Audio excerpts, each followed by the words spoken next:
ആദ്യം കാണുന്ന ഒരു ആർട്ടിസ്റ്റ് എന്ന് പറയുന്നത് ലാലേട്ടനാണ്, മോഹൻലാലാണ്. അന്ന് വിനോദ് സാറിന്റെ ക്യാമറ ഇരുന്നത് അമലിനെ ഇരുന്നതാണ്. അപ്പൊ അങ്ങനെ ഒരു സ്പേസിലാണ് ഞാൻ ആദ്യമായിട്ട് നമുക്ക് റൈറ്റ് ആയിട്ട് തോന്നുന്നു എന്ന് പറയുന്ന ആൾക്കാരായിട്ട് വർക്ക് ചെയ്യുമ്പോൾ ഇത് നമ്മൾ ഒറ്റയ്ക്കല്ല, നമ്മൾ ഒരുമിച്ചാണ് വർക്ക് ചെയ്യുന്നത്. സിനിമ ഒരു കൊളാബറേറ്റീവ് ആർട്ട് ഫോം കൂടെയാണ്. അപ്പൊ ആ ഓർഗാനിക് ആയിട്ടുള്ള ഒരു വളർച്ച സിനിമയ്ക്ക് ഉണ്ടാകും. അത് നമ്മൾ ആസ്വദിച്ച് അതിന്റെ കൂടെ നിന്നാൽ മാത്രം മതി. ഒരു സിനിമയിലല്ല ഞാൻ വർക്ക് ചെയ്തിട്ടില്ല, പരസ്യത്തിലാണ് വർക്ക് ചെയ്തിട്ടുള്ളത്. അങ്ങനെ ഒരു 3-4 പരസ്യ ചിത്രങ്ങൾ അസിസ്റ്റ് ചെയ്തതല്ലാതെ എൻ്റെ എൻ്റയർ കരിയറിൽ ഞാൻ സിനിമകളിൽ അസിസ്റ്റ് ചെയ്തിട്ടില്ല. ഇന്ന് കോൺഫിഡൻ്റ് ആയിട്ടുള്ള ഒരു കാര്യം ആസ് എ ഫിലിം മേക്കർ എനിക്കുള്ളത്, I can face crisis very well. ഒരു ക്രൈസിസ് സിറ്റുവേഷൻ വന്നു കഴിഞ്ഞാൽ പതറാണ്ട് നിൽക്കാൻ നന്നായിട്ട് അറിയാം. കാരണം ഞാൻ ഗൊറില്ല രീതിയിൽ സിനിമ ചെയ്തിട്ടുള്ള ഒരാളാണ്.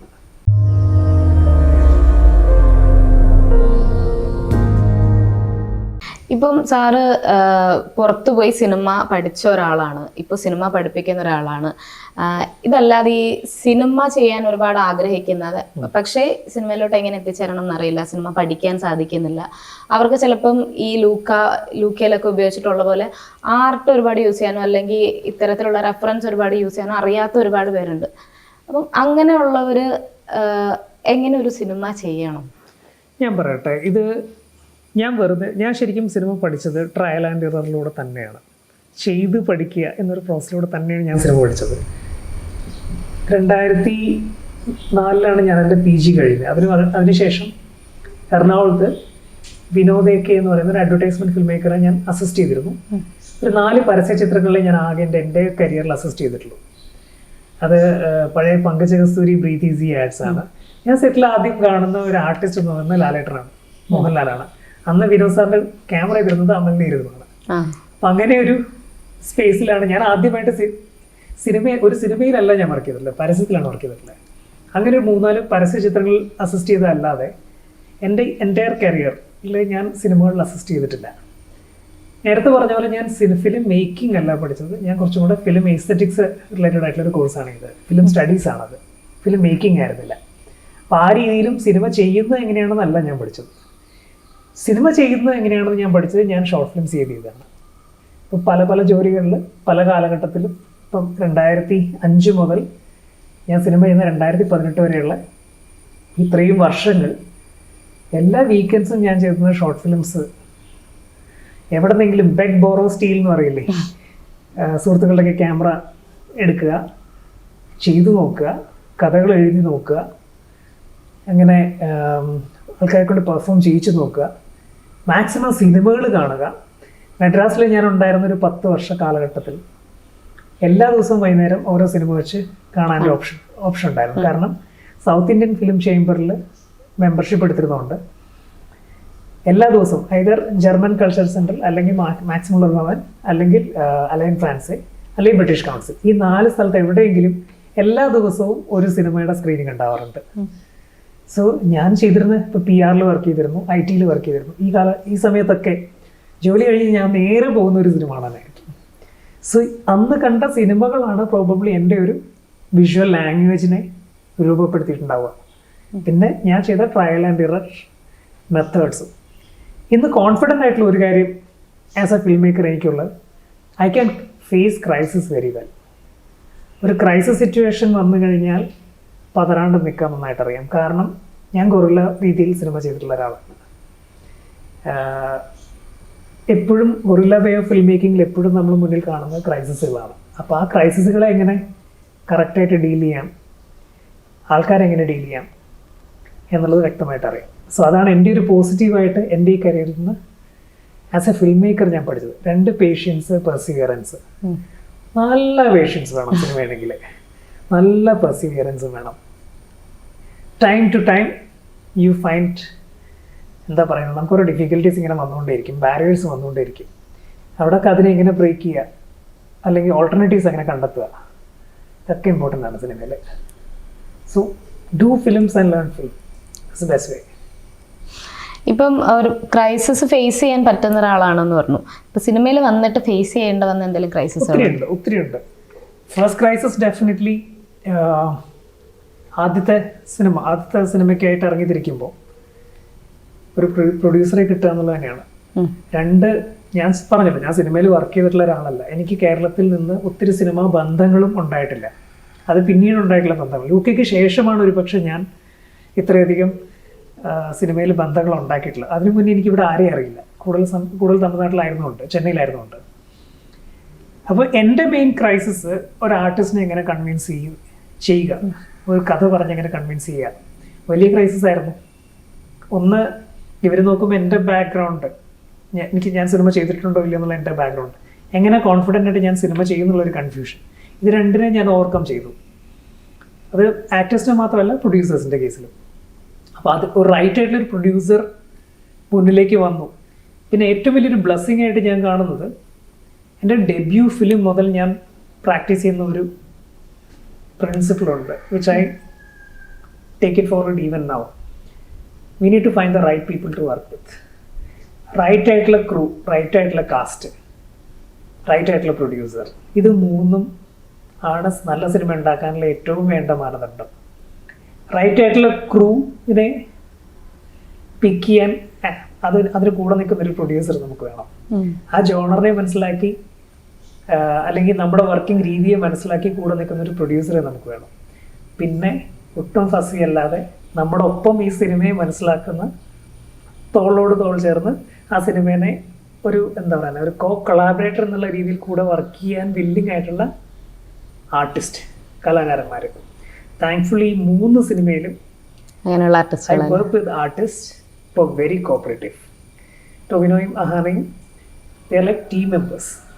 അപ്പോൾ അവർ വെറുതെ ആർട്ടിസ്റ്റായിട്ട് വന്ന് പെർഫോം ചെയ്തിട്ട് പോകുന്ന പോലെയേ ആയിരുന്നില്ല. ലൂക്കയിൽ വർക്ക് ചെയ്ത എല്ലാവരും ആ സിനിമയുടെ മേലെ എല്ലാവർക്കും ഒരു ഓണർഷിപ്പ് ഉണ്ടായിരുന്നു.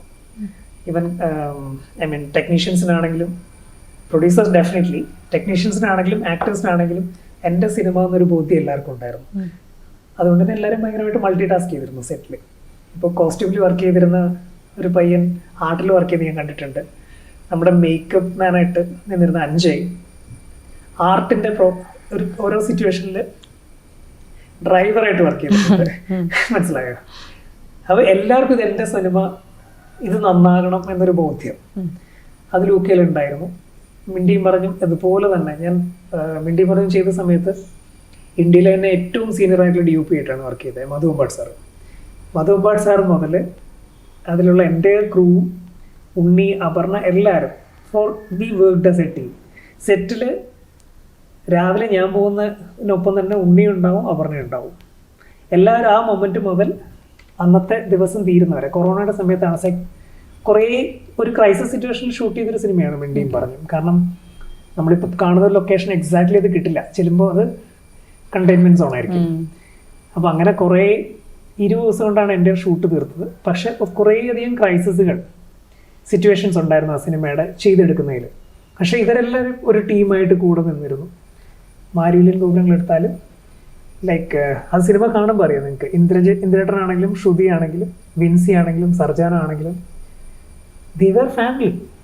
അവർ ആ സിനിമയിലെ ഫാമിലിയെ പോലെ തന്നെയായിരുന്നു സെറ്റിലും അവരൊരു ഫാമിലി പോലെയാണ് ബിഹേവ് ചെയ്തിരുന്നത്. അപ്പോൾ എനിക്ക് ഒരിക്കലും ഒരു ആർട്ടിസ്റ്റിനെ കൊണ്ടൊരു ബുദ്ധിമുട്ട് സിനിമയിൽ ഉണ്ടായിട്ടില്ല.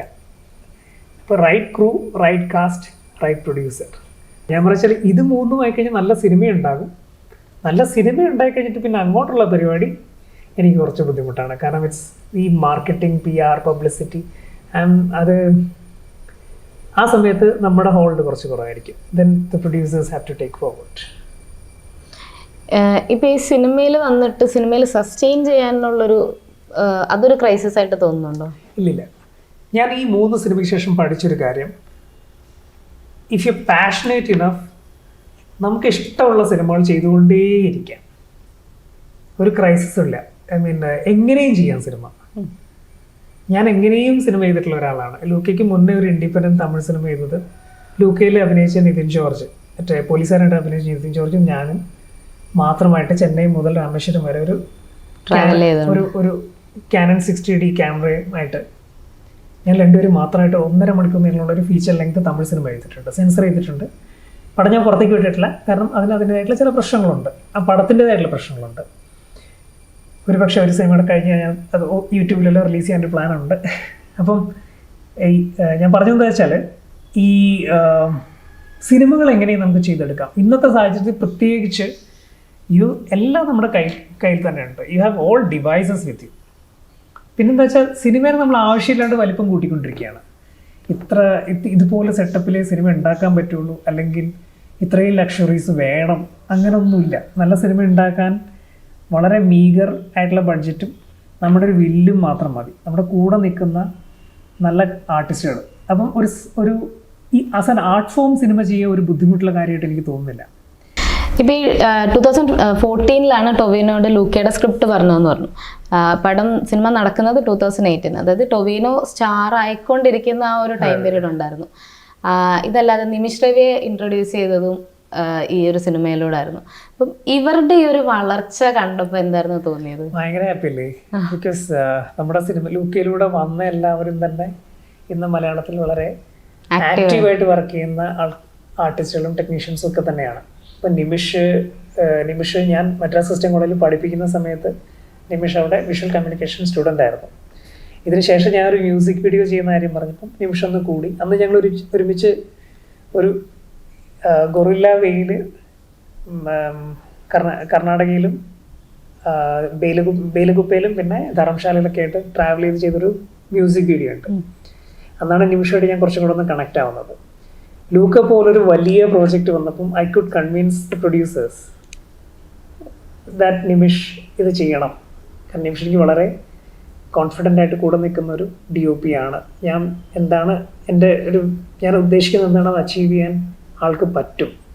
ഒരു തുടക്കക്കാരനെ സിനിമയിലേക്ക്, അതും ആദ്യ സിനിമയിലോട്ട് കൊണ്ടുവന്നപ്പോൾ ഒരു ടെൻഷൻ ഉണ്ടായിരുന്നു? ഇല്ലില്ല, ഞാൻ ഒരിക്കലും സിനിമയുടെ പ്രോസസ്സിൽ ഇതുവരെ ഈ മൊമെന്റ് വരെ അങ്ങനെ ടെൻഷൻ അനുഭവിച്ചിട്ടില്ല എന്ന് വെച്ചാൽ എനിക്കത് വളരെ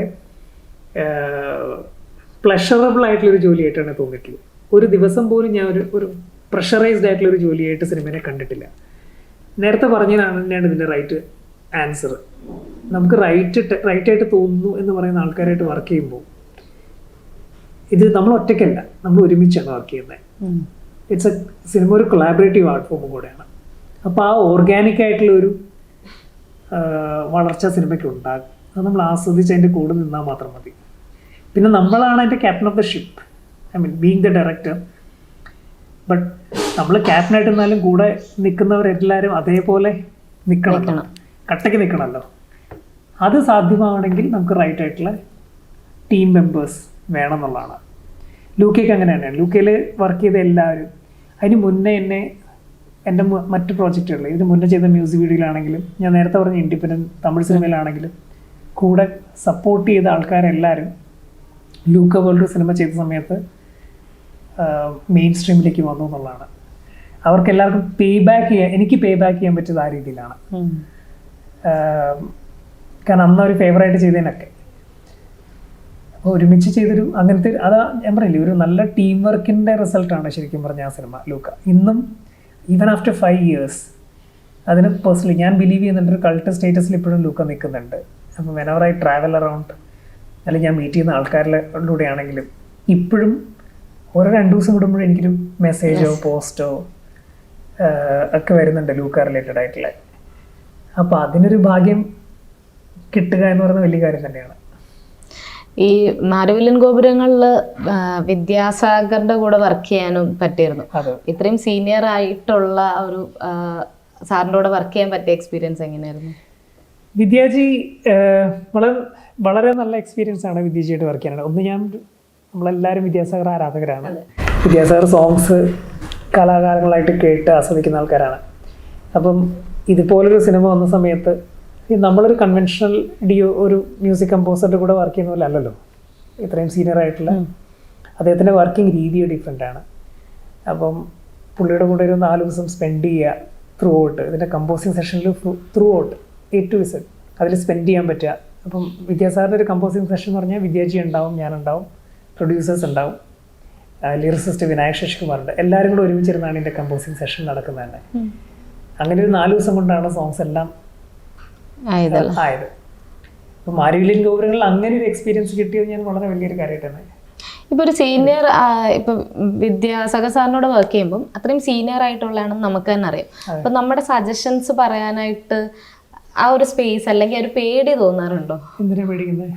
ബിക്കോസ് ഞാൻ പറഞ്ഞില്ലേ അൾട്ടിമേറ്റ്ലി നമ്മുടെ കൂടെ വർക്ക് ചെയ്യുന്നവരെല്ലാവരും ഇൻസ്പൈറ്റ് ഓഫ് അവരുടെ ഏജോ അവരുടെ എക്സ്പെർട്ടൈസോ ഒക്കെ മാറ്റി നിർത്തിയാൽ അവർ നമ്മുടെ കൊളാബറേറ്ററാണ്. നമ്മളെന്താണ്, നമുക്കെങ്ങനെയാണ് നമ്മൾ മനസ്സിൽ കണ്ട സിനിമയിലേക്ക് നമ്മൾ ആ സിനിമയെ എത്തിക്കാൻ എന്തൊക്കെയാണ് ചെയ്യേണ്ടത് അത് നമ്മൾ ചെയ്തേ പറ്റുള്ളൂ. അവിടെ നമ്മൾ വളരെ ക്ലിയർ ആയിട്ട് ഓപ്പൺ ആയിട്ട് കാര്യങ്ങൾ പറയുക.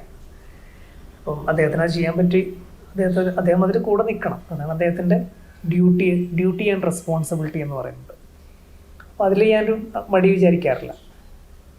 ഇപ്പം സിനിമ ഒരുപാട് ഇഷ്ടപ്പെടുന്ന ഒരാൾ, ഒരുപാട് വ്യത്യസ്ത രീതിയിലുള്ള സിനിമകൾ ചെയ്യാൻ ആഗ്രഹിക്കുന്ന ഒരാൾ, പുതിയ ഫിലിം മേക്കേഴ്സിനോട് എന്താ പറയാനുള്ളത്? ഞാൻ നേരത്തെ പറഞ്ഞ കാര്യം തന്നെയാണ്. നേരത്തെ ചോദിച്ചില്ലേ ഇതിൽ നിൽക്കുന്നത് എങ്ങനെ അല്ലെങ്കിൽ എങ്ങനെ വരുന്നു എന്നുള്ളത്. സിനിമ ചെയ്ത് തന്നെയാണ് സിനിമ പഠിക്കേണ്ടത്. ആ പ്രോസസ്സിലൂടെ നമ്മൾ ഇവോൾവ് ചെയ്യുന്നേ ഉള്ളൂ. ഇനിയിപ്പോൾ എത്ര വർഷം കഴിഞ്ഞാലും എത്ര സിനിമ ചെയ്താലും സിനിമയുടെ മുഖം മാറും. അതോടൊപ്പം തന്നെ നമ്മളും അപ്ഡേറ്റഡ് ആയിട്ടിരിക്കണം. അതോടൊപ്പം തന്നെ ഇപ്പോഴത്തെ യങ് ജനറേഷനിലുള്ള എല്ലാവരോടും എനിക്ക് പറയാനുള്ള ഒരു കാര്യം, അത് ആർട്ടിസ്റ്റ് ആണെങ്കിലും ടെക്നീഷ്യൻസ് ആണെങ്കിലും, you have to be versatile. ഇപ്പം നമ്മളെ തന്നെ റിപ്പീറ്റ് ചെയ്യാമെന്ന് ഒരിക്കലും തോന്നാൻ പാടില്ല. ഇപ്പം ഉദാഹരണത്തിന് ഒരു DOP ചെയ്യുന്ന എല്ലാ വർക്കും ഒരേ രീതിയിലായി കഴിഞ്ഞാൽ അത് നമ്മളെ തന്നെ റിപ്പീറ്റ് ചെയ്യുന്നതിന് തുല്യമാണ്. ഒരു ആർട്ടിസ്റ്റ്, നമ്മൾ കൂടുതൽ ആ ആർട്ടിസ്റ്റിനെയാണ് ആ സിനിമയിൽ കാണുന്നത്. ഏത് സിനിമയിൽ നമ്മൾ ആർട്ടിസ്റ്റിനെയാണ് കാണുന്നതെങ്കിൽ നമ്മൾ ആ കഥാപാത്രമായിട്ടില്ല എന്നുള്ളതാണ്. അപ്പം you have to be versatile. ഇപ്പം മധു നീലകണ്ഠൻ പോലെ DOP എടുക്കുകയാണെങ്കിൽ, മധുചേട്ടൻ മലക്കോട്ടെ വാലിബൻ ചെയ്തു, മേറി ക്രിസ്മസ് ചെയ്തു റീസെൻ്റ്ലി, സണ്ണി രഞ്ജശങ്കറിൻ്റെ സണ്ണി എന്നൊരു സിനിമ ചെയ്തു, ആഷിഖ് കപൂറിൻ്റെ റാണി പത്മിനി. ഈ 4 സിനിമയിൽ നമ്മൾ ടോട്ടലി ഡിഫറെൻ്റ് ആയിട്ടുള്ള വളരെ വെർസാറ്റൈൽ ഉള്ളൊരു DOPനാണ് കാണുന്നത്. മനസ്സിലായോ? അപ്പോൾ വരുന്ന ജനറേഷനിലുള്ള എല്ലാവരോടും എനിക്കൊരു കാര്യമുള്ളൂ, you have to be very versatile. എല്ലാത്തരം ജോണേഴ്സിനെയും അപ്രോച്ച് ചെയ്യാനും നമ്മുടേതായിട്ടുള്ളൊരു സിഗ്നേച്ചർ ബിൽഡ് ചെയ്യാനും പറ്റുന്ന, അതിന് ഏറ്റവും വേണ്ടത് സിനിമ കാണുക, കണ്ടുപഠിക്കുക. സിനിമ ഏതൊക്കെ രീതിയിൽ സിനിമയെ പഠിക്കാൻ ശ്രമിക്കുക. ഐ മീൻ എന്നും നമ്മൾ ലേണർ തന്നെയാണല്ലോ, എത്രയൊക്കെ സിനിമ ചെയ്തു വന്നാലും. So you have to remain a learner throughout your entire journey. എല്ലാ ഫിലിം മേക്കേഴ്സിൻ്റെയും ഒരു ആഗ്രഹമാണ് സൂപ്പർ സ്റ്റാറുകൾ, ഇപ്പം മലയാളത്തിലെ ലാലേട്ടൻ, മമ്മൂക്ക ഇവരെ വെച്ചൊരു സിനിമ ചെയ്യുക എന്നുള്ളത്. സാർ ഇവരുമായിട്ട് കൊളാബറേറ്റ് ചെയ്യുന്ന ഒരു സിനിമ? Definitely. I am eagerly waiting to work with Mammukka. I am eagerly waiting to work with Lalettan. മലയാളത്തിലെ ആർട്ടിസ്റ്റ് മാത്രമല്ല, ഈവൻ തമിഴിൽ കമൽഹാസൻ സാറാണെങ്കിലും രജനി സാറ്, ഇവരുടെയൊക്കെ കൂടെ വർക്ക് ചെയ്യാന്നുള്ള വലിയ ഡ്രീം തന്നെയാണ്. കാരണം നമ്മൾ കണ്ടു വളർന്ന കലാകാരന്മാരാണ്. പിന്നെ ഞാൻ പറഞ്ഞില്ലേ, ഇപ്പോൾ ലാലേട്ടനെ സംബന്ധിച്ചിട്ടുണ്ടെങ്കിൽ ലാലേട്ടൻ്റെ ഞാൻ ആദ്യമായിട്ടൊരു ഫിലിം സെറ്റിൽ കാണുന്ന ഒരു ആക്ടർ ലാലേട്ടനാണ്. അപ്പോൾ ലാലേട്ടൻ എത്ര വെർസറ്റൈലാണ്. നേരത്തെ പറഞ്ഞില്ലേ, ലാലേട്ടൻ്റെ ഒരു അഭിനയ ശൈലി തൊട്ടടുത്ത് നിന്ന് കണ്ട് ആസ്വദിച്ച ഒരാളാണ് ഞാൻ. ഇപ്പോൾ അന്ന് പങ്കജ സൂരി ബ്രീത്തിസിൻ്റെ ഒരു ആഡ് ഷൂട്ട് നടക്കുമ്പോൾ എനിക്ക് തോന്നുന്നത് വിക്രത്തിൻ്റെ പെങ്ങളുടെ മകനായിരുന്നു കോ ആർട്ടിസ്റ്റ്. ഓർമ്മയുണ്ടെന്നറിയില്ല, പങ്കജ സൂരി ബ്രീത്തിസിൻ്റെ ഒരു ആഡ് ഉണ്ട്, കുട്ടികൾ ഫുട്ബോൾ കളിക്കുന്നതും ലാലേട്ടൻ കോച്ചായിട്ട് നിൽക്കുന്നതൊക്കെ. അപ്പോൾ അതിന് ഞാൻ അസിസ്റ്റൻ്റ് ആയിരുന്നു. അപ്പോൾ ഈ കുട്ടി ഒട്ടും കംഫർട്ടബിൾ ആയിരുന്നില്ല ആദ്യം. ആ കുട്ടീനെ കോ ആർട്ടിസ്റ്റിനെ എങ്ങനെ കംഫർട്ടബിൾ ആക്കാം, ആൻഡ് അതിനുശേഷം അവൻ്റെ പെർഫോമൻസ് വാസ് എക്സെപ്ഷണൽ.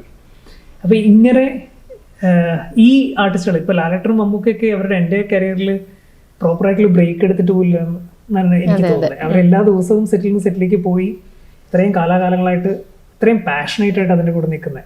സോ ഇവരുടെ കൂടെ തീർച്ചയായിട്ടും വർക്ക് ചെയ്യണ്ടേ. ഓക്കെ, ഒരു റൈറ്റ് സബ്ജക്റ്റ് ഉണ്ടാകുക എന്നുള്ളത് മാത്രമേ ഉള്ളൂ അവരിലേക്ക് എത്താനുള്ള. പിന്നെ എന്തായാലും ഉടനെ ലാലേട്ടൻ്റെ മമ്മൂക്കയുടെ കൂടെയും വർക്ക് ചെയ്യുന്നത് കാണാൻ സാധിക്കട്ടെ എന്ന് ഞങ്ങൾ ആഗ്രഹിക്കുന്നു. അതുപോലെ തന്നെ വരുന്ന പ്രോജക്റ്റുകൾക്കും എല്ലാം വളരെ ഭംഗിയായിട്ട് തന്നെ നടക്കട്ടെ.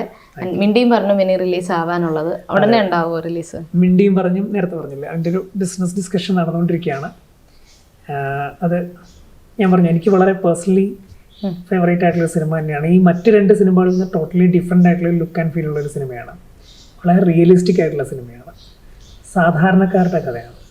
ഒരു മിഡിൽ ക്ലാസ് കപ്പിൾ, അവരുടെ ലൈഫിൽ ഒരു ചെറിയ ഏഡാണ് ആ cinema. And it's A very romantic film. ഞാനും കാത്തിരിക്കുകയാണ് ആ പടം ആൾക്കാരിലേക്ക് എത്തിക്കാനായിട്ട്. ഉറപ്പായിട്ടും ഞങ്ങളും സിനിമ കാണാൻ വേണ്ടി കാത്തിരിക്കുകയാണ്. ഇനി ഇറങ്ങാൻ പോകുന്ന ഈ സിനിമയും വരാനിരിക്കുന്ന സിനിമകളും എല്ലാം നന്നായി നടക്കട്ടെ. ഇത്രയും നേരം നമ്മളെ കൂടെ ഒരുപാട് എനിക്ക് നല്ലൊരു സാറിൻ്റെ ഒരു ക്ലാസ് എനിക്ക് മിസ് ചെയ്യുന്നുണ്ടായിരുന്നു. അതെനിക്ക് കുറച്ച് നാൾ കഴിഞ്ഞ് കിട്ടിയതുപോലെ ഉണ്ടായിരുന്നു. ഇത്രയും നേരം ടൈം സ്പെൻഡ് ചെയ്തതിനും ഒരുപാട് thanks. All the best. Thank you.